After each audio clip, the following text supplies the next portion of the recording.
Di segmen terakhir perbincangan ini saya ingin dengarkan dari masing-masing perwakilan pasangan capres-cawapres ini. Apakah kemudian image diri, gaya yang sudah ditampilkan pada saat debat capres kemarin juga akan kembali ditampilkan secara konsisten pada saat debat capres berikutnya. Atau mungkin nanti juga akan diwariskan, akan dilakukan hal yang sama oleh para cawapres pada saat debat berlangsung 22 Desember mendatang atau Jumat mendatang. Saya mungkin memberikan kesempatan sesuai nomor urut dari nomor urut 1 dulu. Mas Khalid, silakan Mas Khalid.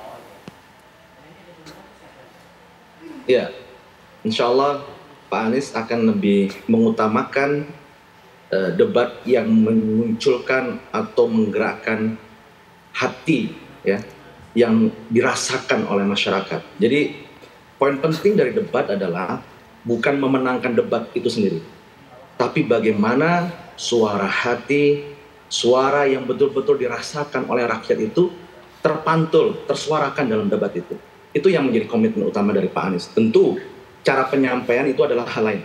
Cara penyampaian yang disampaikan oleh Pak Anies adalah metode seorang guru, seorang pendidik.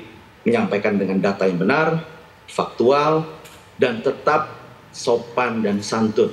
Itu yang penting. Karena kita bukan hanya ingin mendidik anak pintar, ya, publik itu pintar, tapi juga berakhlak.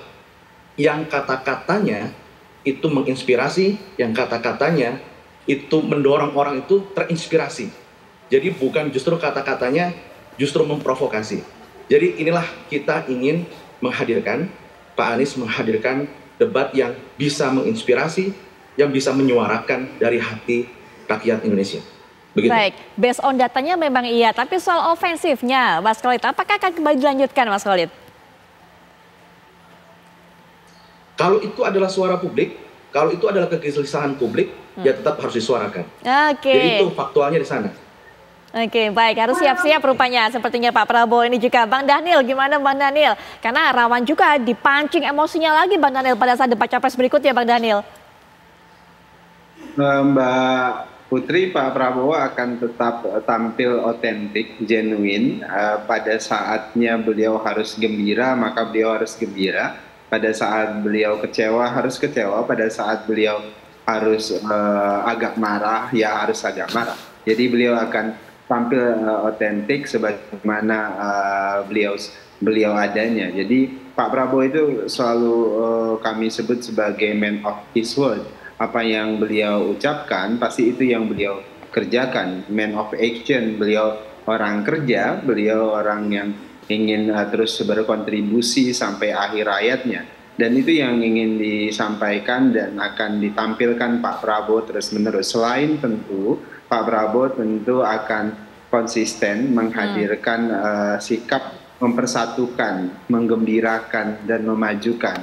Artinya apa yang beliau sampaikan semuanya dalam perspektif masa depan, pro masa depan. Semua program-program yang selalu ditampilkan dan ditawarkan kepada publik itu terkait dengan kebutuhan bangsa kita di masa yang akan datang. Begitu Mbak Putri. Atau jangan-jangan Bang Daniel, kalau kemarin sudah di briefing oleh timnya, begitu kan, diminta oleh ofensif, Pak Prabowo menolak karena ingin menghormati niat tulus untuk menghargai para calon lawannya, begitu. Nah setelah kejadian kemarin, jangan-jangan besok ketika kemudian di briefing ofensif, Pak Prabowo akan mengiyakan, jangan-jangan ada perubahan, jangan-jangan.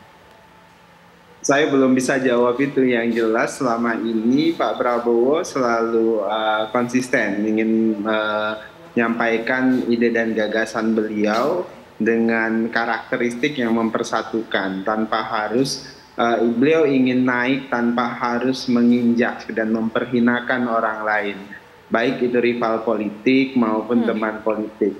Beliau tentu menghargai semua orang yang juga menghargai beliau. Beliau posisinya selalu begitu. Jadi Pak Prabowo tadi saya sebutkan beliau tidak ingin naik menjadi presiden dengan menginjak orang lain, apalagi orang-orang yang sudah berjasa terhadap beliau. Beliau ingin naik sebagai presiden dengan cara tetap menghargai baik itu sahabat dan teman-teman beliau. Baik, terakhir Mas Eko, akankah kemudian Pak Ganjar tampil juga seperti yang kemarin social smile, kemudian juga melukiskan, menggambarkan kedekatannya dengan masyarakat?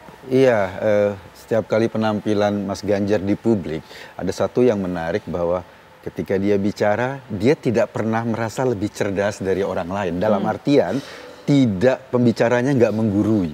Positioningnya itu adalah menangkap aspirasi publik dan kemudian merumuskan lalu dicarikan solusinya, karena itulah esensinya seorang pemimpin.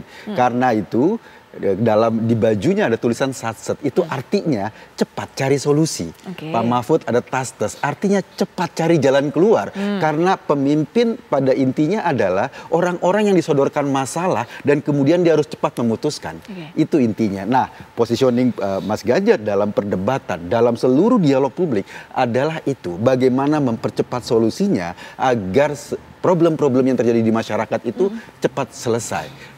Kata tastes, kata satset itu menjadi semacam simbolisasi bahwa seorang pemimpin yang dibutuhkan adalah kemampuannya dalam mencari solusi. Bukan kemampuannya menggurui, bukan merasa paling hebat, paling nasionalis, paling berjasa, tidak. Tetapi kumpulkan semua problem masyarakat, lalu carikan solusi yang tepat. Itu yang menjadi positioningnya Mas Ganjar dan Prof. Mahfud.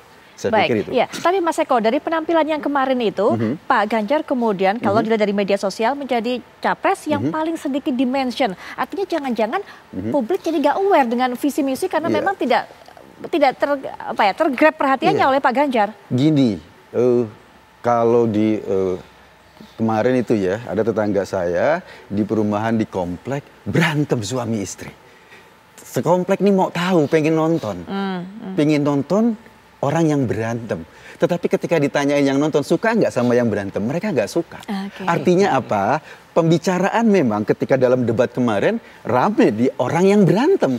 Tetapi kalau ditanyain, apakah lo suka sama yang berantem? Enggak, mereka nggak suka. Mereka cuma suka nonton, tapi nggak suka sama orang berkelahi. Baik, gitu. baik. Nanti kita akan lihat bagaimana kelanjutan penampilan dari para capres ini pada debat berikutnya.